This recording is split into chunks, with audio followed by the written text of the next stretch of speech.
In 2017, Wesley Warshawer read one poll. About half of the country had voted for Trump. Half lived in a house with a gun. The realization embarrassed him. He'd built a life studying cultures across India and Korea, but he didn't know his own country. So when his job went remote, he got in the car and drove to Bismarck, North Dakota to find out what or who he'd been missing.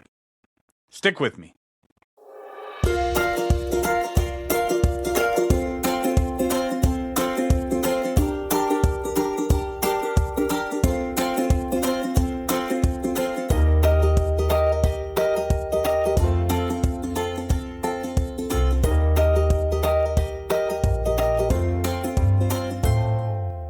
Welcome back, my friends, to the D-Rate the Hate podcast. I'm your host, Wilk Wilkinson, your blue-collar sage, calming outrage and helping to navigate a world divided by fog and those who would spread that fear, outrage, and grievance. The D-Rate the Hate podcast is proudly produced in collaboration with Braver Angels, America's largest grassroots, cross-partisan organization working towards civic renewal. This podcast amplifies the mission that we share to foster a more respectful and united America where civic friendship thrives even when we disagree. Each week, through the power of story, conversation, and connection with incredible guests, we work to build bridges instead of barriers. Not to change minds on the issues, but to change how we see one another when we differ. Because, friends, it really is about bettering the world one attitude at a time. We did not create the hate, but together we can derate the hate. So be sure to subscribe wherever you get your podcasts, share it with a friend, and visit braverangels.org to learn how you can get involved in the movement to bridge the partisan divide. Friends, I am so incredibly grateful that you have joined me for another powerful D-Rate the Hate episode. So let's get to it. Wesley Warshawer grew up in Tucson, Arizona, 40 minutes from the Mexican border, in a house where his parents came from different political parties and really different worlds. And his four closest childhood friends came from four different religions. None of this ever struck Wesley as strange. It was just life. That curiosity took him to India at 19 on a study abroad scholarship, then to Korea on a Fulbright, surrounded by students from 65 countries. He came home and landed a data job in Silicon Valley and built a new bubble without even realizing it. In 2017, he read that poll. Half of America voted for Trump. Half lived in a house with a gun. And a third of Americans believe the Adam and Eve story was literal history. Wesley didn't recognize any of it in the people surrounding him, and that embarrassed him enough to do something about it. When his job went remote, he sold off most of his stuff, got in a car, and spent the next year and a half living in towns from Bismarck, North Dakota to Biloxi, Mississippi. Not to argue, not to convert anyone, just to ask questions and listen. Let's get into that story with my friend, Wesley Warshawer. Here we go. Wesley Warshawer, thank you for joining me on the D-Rate the Hate podcast. It is good to see you today, man. Happy to be here. And I'm happy to have you here. And Wesley, when you submitted that guest submission and I started looking at the work that you've done and you kind of your backstory and how you came to this realization about your Silicon Valley bubble. I'm like, yeah, this is definitely a conversation I want to have, a story I want to bring to the DTH listeners. And so, yeah, I'm grateful to have you here today. So let's get into this. One of the things that I've talked about a lot on this podcast, Wesley, is how most of our growth comes outside of our comfort zone. Anytime we spend all of our time in our own little bubble, so much is getting missed. And I think you've learned that in a very personal way. And I love that story. So Wesley, talk to me about, take me back to your upbringing and your four closest friends being these people from four different religions or four different, regions of the world or something to that effect. Talk to me. Let's start there, and then I want to see how you kind of took this and when you got into post-secondary education and realized some other things. We'll go there too. So let's start with the friends growing up and how that got you, or how led to you becoming interested in stepping outside of your bubble. Yeah. I mean, I grew up in Tucson, Arizona, which is 40 minutes away from the Mexican border. And so I remember reading, just as a kid, about international things, and it just never felt that far away. It felt very close. I mean, it's not as popular now, but, when I was growing up, people would go to Mexico for dinner. I mean, it was just so normal. So I never thought international things were that weird. My 4 closest friends in school were from their parents were all from different countries, and they all spoke different languages at home.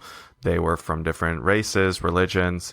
Never thought it was weird. If we go to this household, it's going to be kosher. If we go over here, it's halal. Over here, it's vegetarian. I just never thought that was strange or weird. And I feel very fortunate from that. My parents were from different political parties, so I didn't think any, if you're on one side or another. My dad is from LA, very urban place. My mom is from rural Indiana. So, I just never really thought, just because you were from a certain place, looked a certain way, just as a kid, I never thought that was strange or bizarre. So you weren't seeing a lot of the divides that other people are, because you're being exposed to many different cultures, different political backgrounds, different geographical backgrounds. So some of the typical divides and this and I'm gonna throw this quote out there early because it's one of my favorite. Number one, she's one of my favorite people, but one of my favorite quotes from her is Monica Guzman says, "Those who are underrepresented in our lives will be overrepresented in our minds and our imaginations." This is not a thing for you. This wasn't a thing for you, Wesley, because the people that might normally be overrepresented in your imagination, they're actually in your life. You're seeing these people every day, and they're your closest friends. So you don't have to imagine who they are. You know who they are. Yeah, I mean, I was in a bubble just like everyone else. I mean, maybe my bubble was a bit different. I remember this concept of the bubble really solidified for me when I was in college. I went to University of Arizona, also in Tucson, and I was playing on an intramural volleyball team. I've never played volleyball before, and I got paired up with this guy who was a foreign exchange student from Japan. And I had never been to Japan, didn't know anything about Japan. I'm 18 years old, probably. And we're talking about, we play volleyball, we get all hot and sweaty, we're sitting down, we're kind of stretching or drinking some water. And he starts asking me some questions about Halloween, a holiday that's coming up. And we're talking, and I'm explaining it to him. And just coincidentally, I had just heard a joke about Halloween. And so we're talking about Halloween, and I said, just making conversation. And I said, "Hey, do you want to hear a joke about Halloween?" And, the guy goes, "Yeah, that sounds nice." And I'm like, "All right, knock, knock." Who's there? He just sits there. Oh, because man, I ruined it. I stepped on your punchline. No, that proves our cultural similarity. I mean, you knew that paradigm. You know that when I say knock, knock, you know what to say. And he just sat there and waited for 10 seconds and said, "I don't get it." And I just started laughing, and it really that's what the bubble is, and it's not he's better than me, I'm better than him. It's nothing like that. It's just where we grow up and the culture that we have, that something as silly as a knock-knock joke, you instantly knew what I was talking about, and he didn't. And that just solidified, it started my viewpoint of all of us are in a bubble. It's not bad or good. It's just a fact. Yeah. I'm from Tucson, and I remember when I was a kid, people who weren't from Tucson, I'm 10 years old. I have this memory of someone coming in, they're not from Tucson, and I overhear them ordering food. and the guy says something like, I'd like a burrito, something, and I'd like a flour tortilla. And anyone who's from Southern Arizona knows that that's not how you pronounce that word. And I remember being a kid just kind of laughing at him and being a little bit, I was probably a snotty kid, like I was kind of rude. I remember someone asked me if I was on the ski team, and I laughed because I had never seen snow. I'm from a desert. And so I remember being kind of judgmental, kind of harsh, at people coming into my bubble. And, that was not fair. Yeah. And I would learn that later. No, and this is a fascinating thing because I at the date of this recording, I just got back from a trip abroad where my family spent time in Europe for a few weeks, and I've got a 6-year-old daughter who, and the reason that this what you're saying here, Wesley, resonates a lot, especially right now, is because you take a 6-year-old, that's only ever known her world here in the Midwest, and you put her into an environment in let's say southern Italy or the northern Friesland area of the Netherlands or whatever. Those two places are very, very different alone, but both places regardless are very, very different from the Midwest United States. And she'll see somebody doing something or listen to somebody say something or whatever the case may be, and her mind cannot comprehend why they are doing. I mean, you take away the fact that she's 6. A lot of times people just don't understand the different customs, the different cultures, the different things. But then you introduce the idea that she's 6 years old and trying to explain that things are so different in other places in the world and things are happening. So what you're saying there resonates a lot because I just saw it, time and time again when we were out of the country, and she would say something like, "Oh, well, that person's rude," or "They shouldn't have done that," or it's not them being rude, and it's not them thinking, they're not doing this to upset you or freak you out or whatever the case. That's just part of their culture. They live in different ways. They do different things. We get stuck in our bubbles sometimes, Wesley, and our interpretation of the world and the way that we see things and the way that we interpret things is very different than other people in other cultures. So a lot of the judgments that people make about people from other cultures and in other environments are simply because they don't understand it. They don't even know how to comprehend what that person may have experienced when they were growing up, things that they were doing. So talk to me then about you had a more diverse upbringing than I think a lot of people in this country have, especially people in the Midwest. But then talk to me about when you stepped out of the country for the first time, and now you're that person that's studying abroad, and you're stepping outside of the country for the first time. Yeah. I mean, in some ways I did have a unique childhood, but in other ways, not really. And I still found myself in different bubbles. My life changed when I was 19 because I won a scholarship to study abroad in India for a semester. And that totally changed my entire life. Now I'm in a totally different culture, and I'm living in a normal dorm with normal students, and, many insights, like my whole world, my whole foundation was kind of shocked. I loved it. It was the fastest I've ever grown, personally, I would say.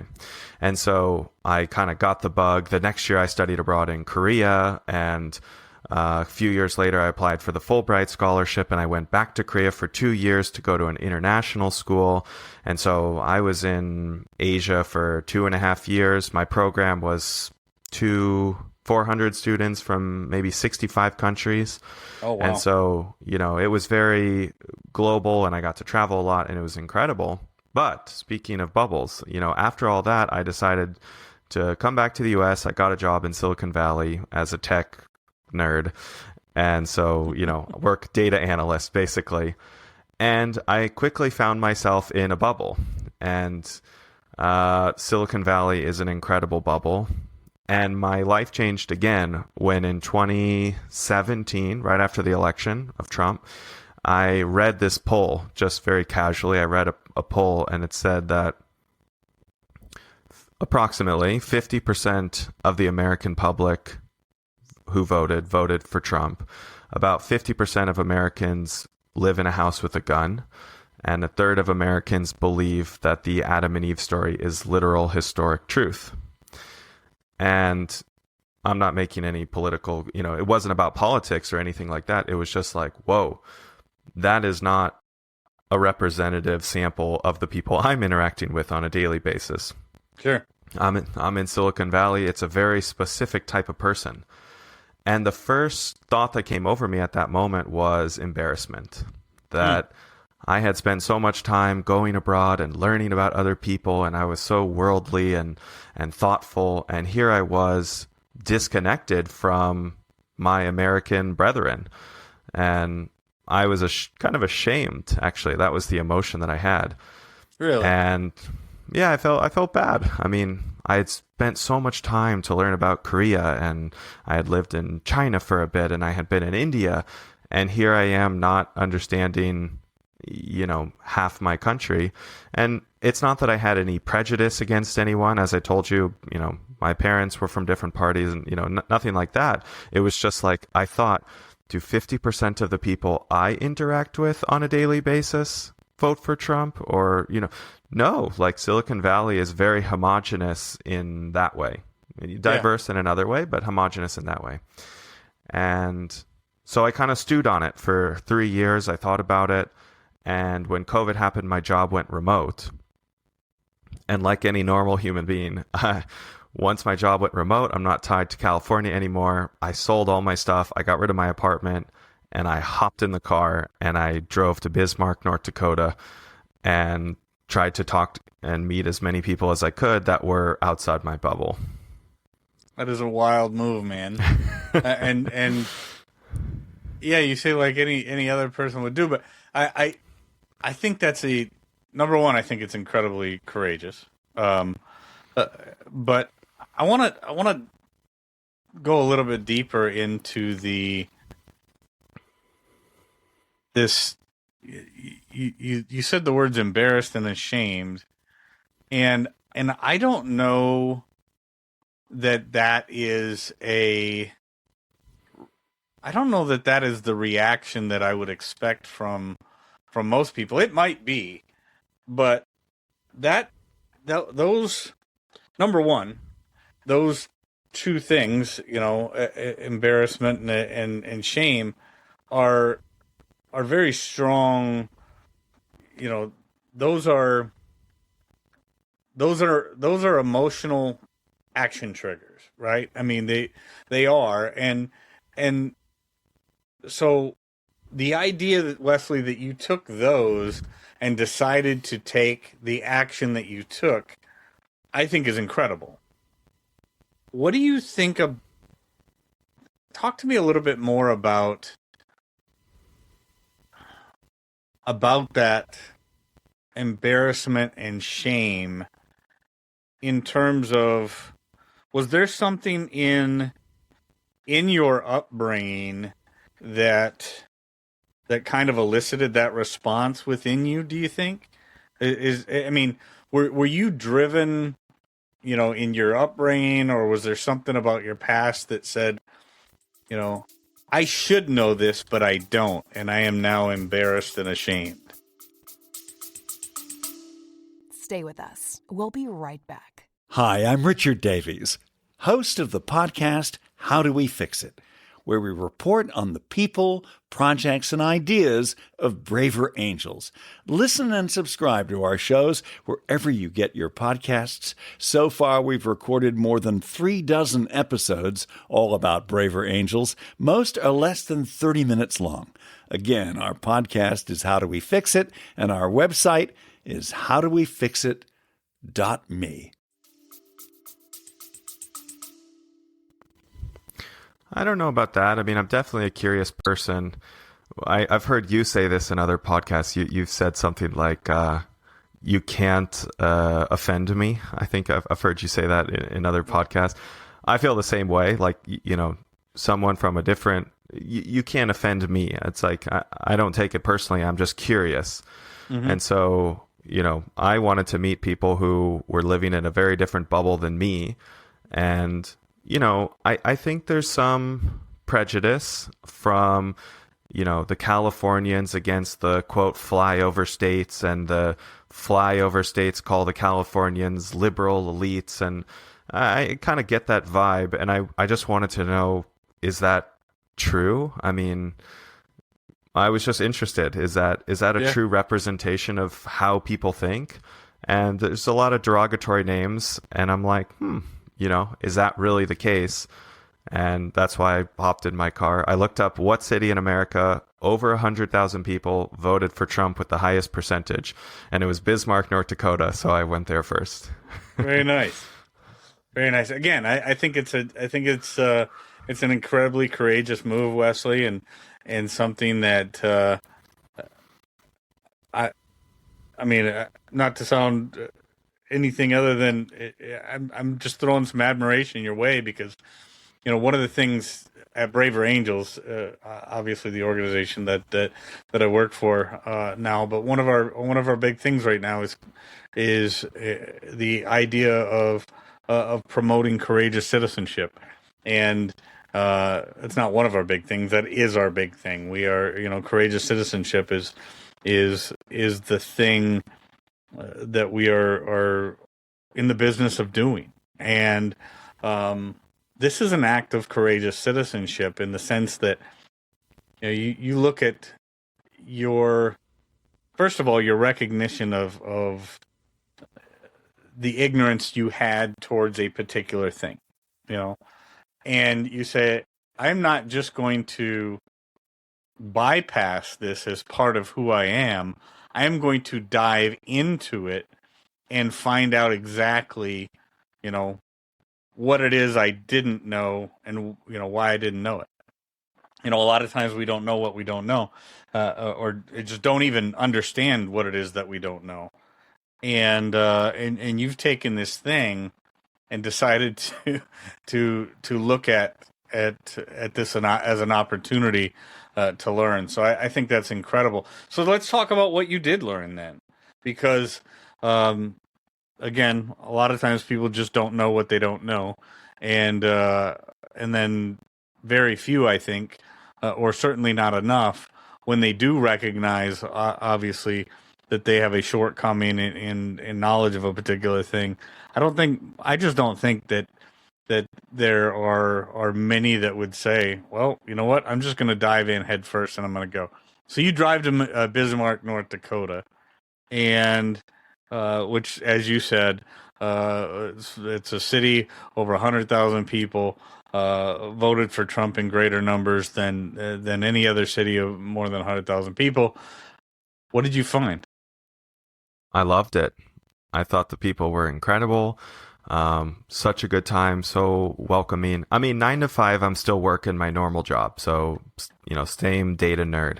But at the end of my day, I could close my laptop, and now I'm in Bismarck, North Dakota. So I was really intentional. I wanted to join a gym. I wanted to have a favorite bakery, a favorite butcher shop, a favorite restaurant where I could go and talk to people and meet people like regularly.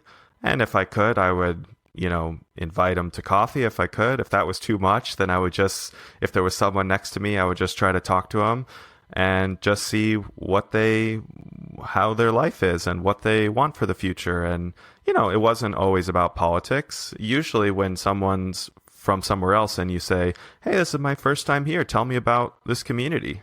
What do you like about your home?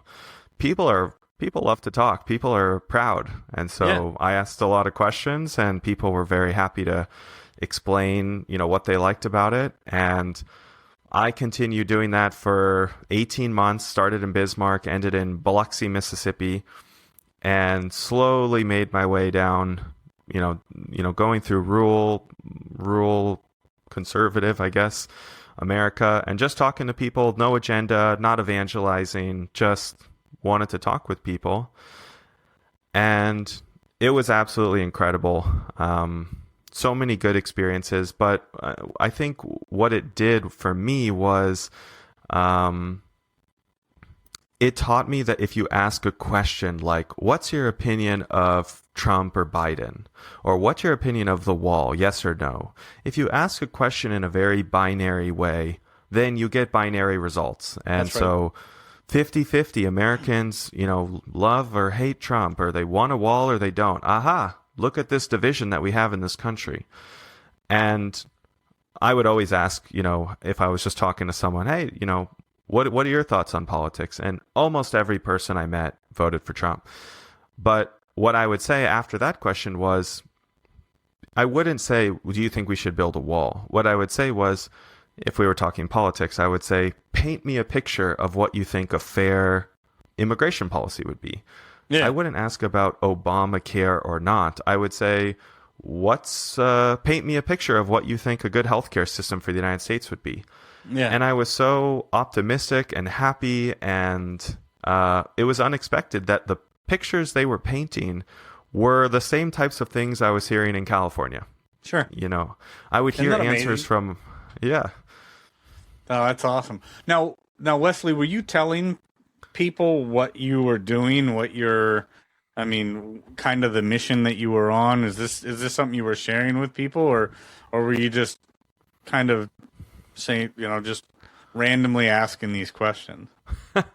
I had no agenda. Right. I was working and just trying to talk with people. Hey, I'm working remotely here for a month, trying to learn about this town, meet some people. And everyone was very, they were friendly. They want to talk about their communities, talk to someone at the gym.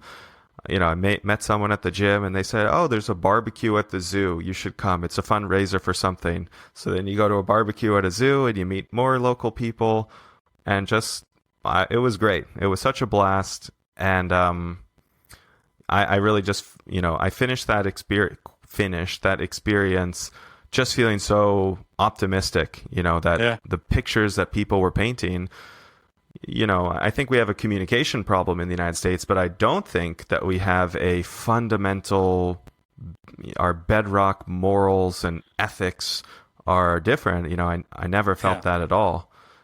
And I was very happy. This is a point that I think can't be overstated, Wesley, and that's that we aren't nearly as divided as many would have you believe. If you are, if you watch the national news or you listen to the voices, the talking heads out of Washington, D.C., or if you listen to the outrage entrepreneurs and grievance grifters on social media all the time, you would think that we as a country are at the breaking point. We're about, we're on the verge of civil war, blah, blah, blah. We are not nearly as divided as those voices would have you believe. Those fringe voices that are the loudest and ugliest do not represent the America that you and I both know and love, right? They represent a small piece that frankly, they represent a small portion of America that benefits off division. And I think that's unfortunate.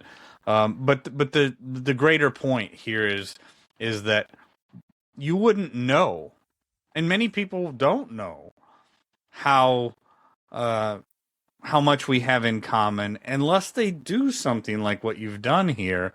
And I think that's an incredible testament again to your courage and to the idea that, you know what, we need to get out there and ask questions, especially questions of those that we disagree with, or that we think that we disagree with, to find out again what that picture that they're painting is, to find out how closely that picture represents the picture that we would ourselves paint.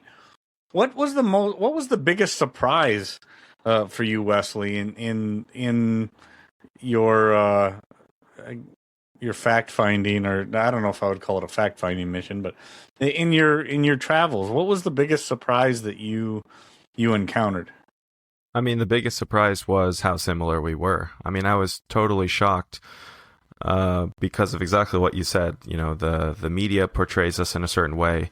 And, you know, people always say the media lies. Sometimes I think it's not necessarily a lie. There is a stat that says 50% of Americans want a wall and 50% do not. But the point is that a good representation of the ethical, foundational beliefs of Americans? And I would argue, no, that's not a good that's not a good question. That's not a good representative. You know, people can show lots of stats about our division, but I just think that's not really the interesting part. I actually don't care whether you want a wall or not, or you voted for Trump or Biden. To me, that's not really that interesting. What is interesting is what kind of country do you want to live in? What are your ethics? What is your morals? Paint me a picture for the future for your children. And, you know, that's much more important to me. And there's kind of a second part to this. So I did that for about 18 months. And one of my best buddies just happened to be digital nomading at the same time. Our jobs were remote. And he invited me to go to Colombia. He was working remotely in Colombia. And so I joined him and was a digital nomad abroad for another 3 years in Latin America and in Africa. And I feel so fortunate that I had those two experiences back to back, because when you go abroad, you know, there's a quote, something like, the best way to learn about yourself is to meet others. The best way to learn about your country is to leave it, or maybe it's your community is to leave it. So going to a different country helped me learn about my country. And I went to countries that really were fundamentally divided. I mean, really had cracks in the foundation of their country. And as I was thinking about, you know, my country, I was thinking, do we have anything that foundationally different? You know, I don't think so. And so just to be able to have those two experiences back to back, I think really helped put the puzzle pieces together. Yeah. And, you know, I feel like such an optimist. Everyone is always saying, you know, we're screwed. Like you said, we're on the brink of civil war. I never felt that, you know, after my time in the United States and abroad. I definitely don't feel like that. And so I want people to realize, you know, if I could spread any message, it would be just for Americans to appreciate how A, great this country is, but B, it's kind of annoying when I hear people now. It's like, you know, we have nothing in common. In California, sometimes you'll hear people say, you went to Mississippi? I wouldn't go there. And when I was in Alabama, I remember some guy, he had a restaurant that was supposed to be the best barbecue in Alabama. So I went there and I walked in and he said, I'm talking to him, what should I order? And he said, you have a weird accent. Where are you from? And I said, oh, you know, I work in California. And he said something like, all right, but don't you bring that California socialism over here. Right. And, you know, it's just like, Californians have this prejudice about, you know, them, and they think that because I work in Silicon Valley, I'm a socialist. It's kind of a self-inflicted wound to me. It's like we're kind of missing the deeper picture. And so I hope people can talk to other people and realize I could totally be this guy's neighbor.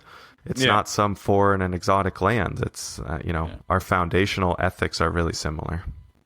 Yeah, if there's one thing that I've learned from doing this work, Wesley, is that people are very, very quick to judge and criticize that which they don't understand, and it's out of, you know, it's out of pure ignorance, and it's out of self-preservation too, because people are told something about a particular people, or they're told something about a particular place, and rather than actually going there or meeting those people to find out who they are or what that place is like, they'll just go with what they've heard and criticize it as if they really knew what they were talking about, and it's part of the human condition that is not one of the prettier parts of the human condition, but it is, and It's like my friend Daryl Davis quite often says is how can you hate me when you don't even know me, you know, in terms of race relations and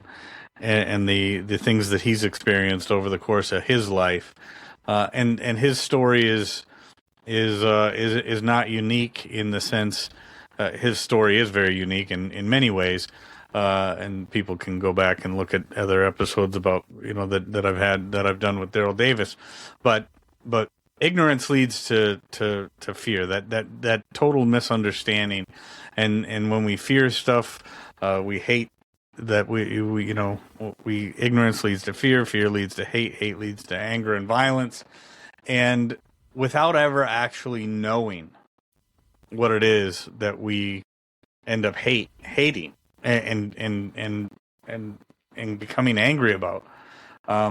So again, I've said it several times in this episode, Wesley, but what you've done here is courageous. What do you plan to do with this information, Wesley? Are you gonna write a book? Are you putting these things together? I'm sure I met a guy on the train the other day in Rome, who is a young student that's just traveling abroad, and he's journaling everything, and him and I had an incredible conversation for half an hour on the train. What do you plan to do with this information, Wesley? I don't know. I kind of stumbled into it. So, I'm a data person through and through. I like numbers. And I fell into this. I was awarded recently the top alumni in the Honors College of University of Arizona. And that came with the privilege of giving the graduation speech. And so they wanted me to talk. And I said, I don't know what I should talk about. And they said, well, what's the biggest thing you would want to tell a young person? And so I thought about it, and I kind of gave this speech a little bit, talking about my experiences. One of the things that I talked about was rejecting the idea of ridicule culture.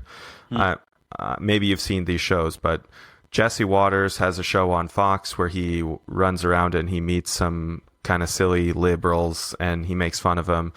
And Jordan Klepper has a show on Comedy Central where he goes to Trump rallies and mocks some ignorant people that he meets. And those are both unbelievably popular shows based on ridicule. And I admit I used to laugh at both of those shows because there are some funny interactions. But now I hate them. I hate those shows because, A, they're not representative, but even if they were, it's just so comfortable to sit in the comfort of your bubble where everyone watches the same TV, thinks the same things, reads the same media, and it's just so comfortable to sit down and watch your people make fun of the other team and ridicule them. And I hate that. I think that's absolutely terrible because that is that's something that should be rejected. I don't know if you notice on social media or YouTube, there's so many videos out there like, watch this Trumper get destroyed by facts, or crush lib wokesters with information or something. Crush and destroy. I hate all that. Yeah, the whole make libs cry thing. Yeah, so, I mean, this is what I call fear, outrage, and grievance, Wesley, and I'm sure you've heard me talk about it. But yeah, when people are using ways, they'll use fear, they'll use outrage, and they'll use grievance to keep us separated, right? And this is a thing where we allow these instigators, these outrage entrepreneurs and grievance grifters to caricature and make a caricature out of those people that we disagree with, and it just turns into a justification to keep us all separated, or a justification for me to say, oh, okay, these people are moronic, and I don't need anything to do with them, and it's just not a healthy way. Wesley, this has been an incredible conversation. Where can people find more about you?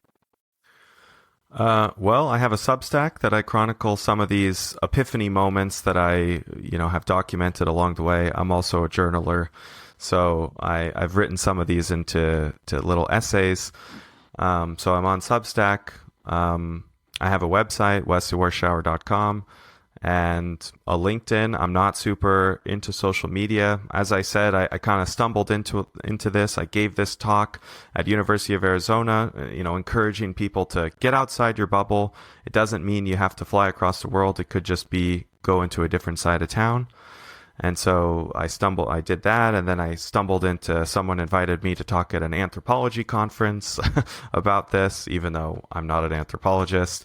And I stumbled into some braver angels, and I talked to them. And, so this is I'm no professional, but I just want to share this story and tell people to get outside your bubble and to meet people and to not be so negative about, that there's people in different states that are weird or bizarre, chances are you probably haven't met them or talked to them. That's right. So get a little bit deeper past the binary poles and understand what do they want with their life, or how do they see the world, or what kind of ethical values do they have. And you'll notice that they're remarkably similar from the Northwest to the Southeast, South, North, East, West, rural, urban. I'm so encouraged and inspired by the fact that we have a pretty large country, and yet even despite that, pretty much, the ethical values of everyone, the moral bedrock is pretty strong. And I think that's a great thing about the country. And I hope people explore it and see that beauty for what it is. Yeah, me too. Your story's a great one, Wesley, and I'm glad you're sharing it. I'm glad you shared a little bit of it with the D-Rate the Hate listeners. I appreciate you, man. Keep up the great work, and I'll be looking forward to hearing more from you. Thank you so much. Great to talk to you. Friends, I want to thank you so much for tuning in. And if there's anything in this episode that provided exceptional value to you, please make sure to hit that share button. If you haven't done so already, please be sure to subscribe to get the D-Rate the Hate podcast sent to your email inbox every week. We really are better together. So please take a moment to visit braverangels.org and consider joining the movement towards civic renewal and bridging our political divides. This is Wilk wrapping up for the week saying get out there, be kind to one another, be grateful for everything you've got, and remember, it's up to you to make every day the day that you want it to be. With that, my friends, I'm going to back on out of here, and we will catch you next week. Take care.